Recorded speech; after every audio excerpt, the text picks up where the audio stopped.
Hey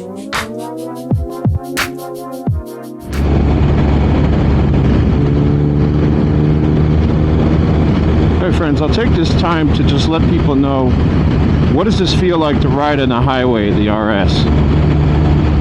Since I've got another, let's see, 24 minutes to go. Okay, so I am going, let's see, let me put the cruise control on here.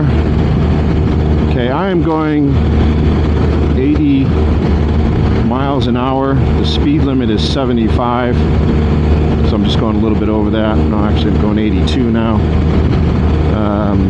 Looks to be about 4.5 revs right now.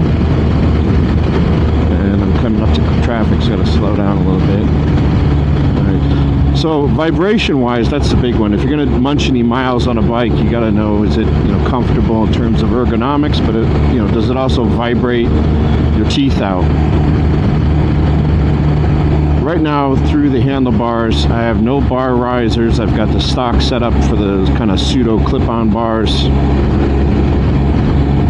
And I feel rumbling. I don't know how to describe it. It's a vibration, of course, in the handlebars. I have the bar ends taken off, which are the stock bar ends are quite heavy and solid, and they would probably mitigate a little bit of this. I chose to get aluminum, really light aftermarket bar ends that have some red stripes on them to tie in the red accents of my bike. But the vibration I'm getting through the handlebars is fine. It's a vibration to let me know I'm riding a motorcycle. It's nothing that's numbing or, you know, shaking the teeth out of my face. Let me get past this cargo, all the cattle in there.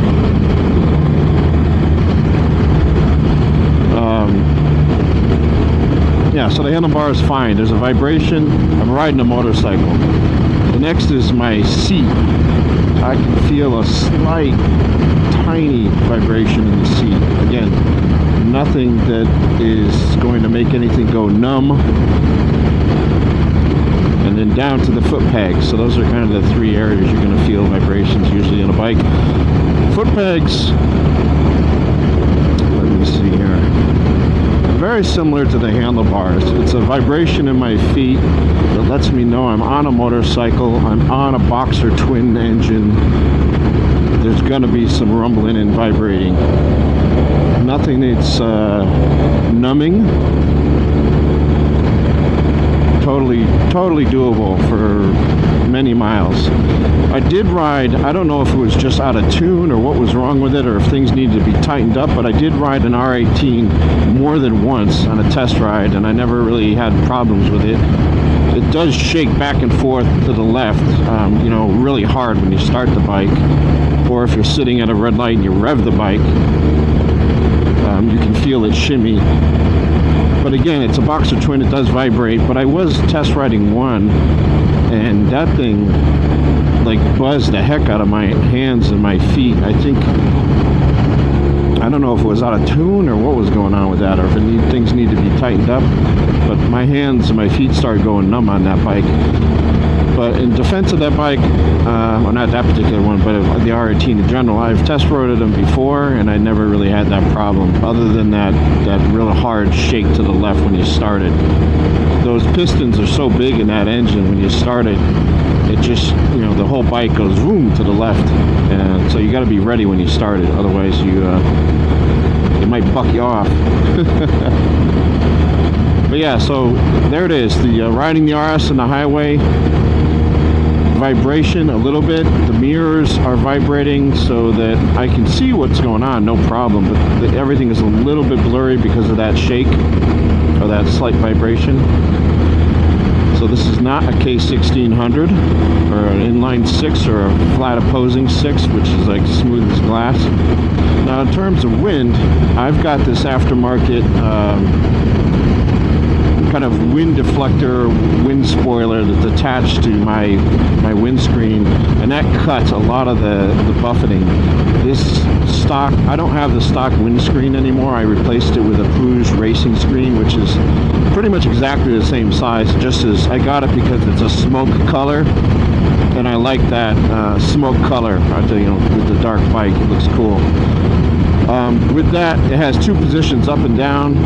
Down, you get a lot of buffeting and wind. Up, the head buffeting gets worse, which is weird. So I don't like that I have this aftermarket wind spoiler on the bike, that I had to get that.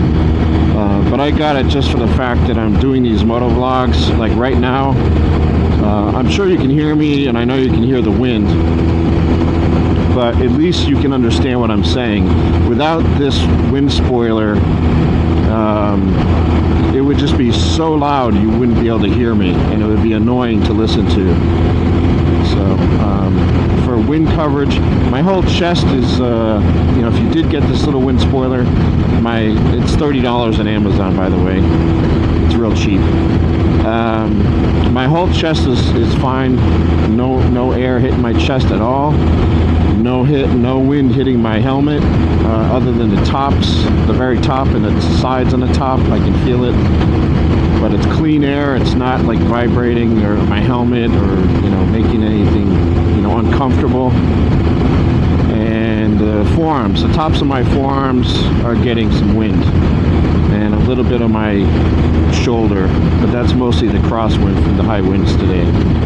So it's fairly well protected for such a little screen. And the boxer engine, of course, is blocks some of the wind, you know, towards your feet there, but not a big deal. Overall, it's quite a comfortable bike to ride on the highway, the way I have it set up. If I had the bar risers, it would be even more comfortable.